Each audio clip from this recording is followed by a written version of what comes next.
আসসালামু আলাইকুম, সবাই কেমন আছেন? আজকে আমরা ইলিশ মাছ রান্না করব। চলুন কিভাবে করি আপনাদের সাথে শেয়ার করব। প্রথমে আমি 5টা ইলিশ মাছ নিয়ে এসেছি বাজার থেকে। মাছগুলো এখন কাটবো। কিছু মাছ ফ্রিজে রেখে দেবো আর 2-3টা রান্না করব। এবার আমি মাছের আঁশগুলো চামচ দিয়ে ছেঁচে ছেঁচে ফেলে দিয়েছি। এবার মাছগুলো কেটে নিচ্ছি। এভাবে ইলিশ মাছ রান্না করলে খুব মজা হয়, একদম অল্প মশলায়। এখন মাছগুলো কাটা হয়ে গেছে, এখন আমি ধুয়ে পরিষ্কার করে নেব। পেঁয়াজ কাঁচামরিচও কেটে নেব।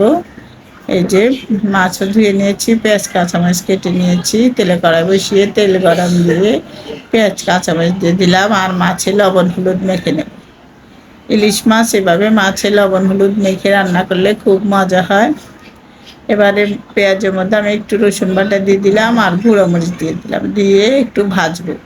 একদম অল্প মশলা ইলিশ মাছ রান্না করবো, খুব টেস্টি হয়। এবার ইলিশ মাছের দো পেঁয়াজু করে খেয়ে দেখবেন।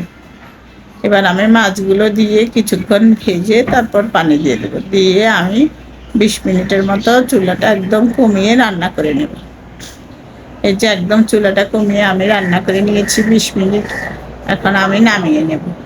এভাবে ইলিশ মাছের দো পেঁয়াজু করে খেয়ে দেখবেন, খুব মজা হয়।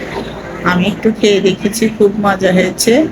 আজ এ পর্যন্ত। আল্লাহ হাফেজ। যে যেখানে আছেন ভালো থাকেন, সুস্থ থাকেন।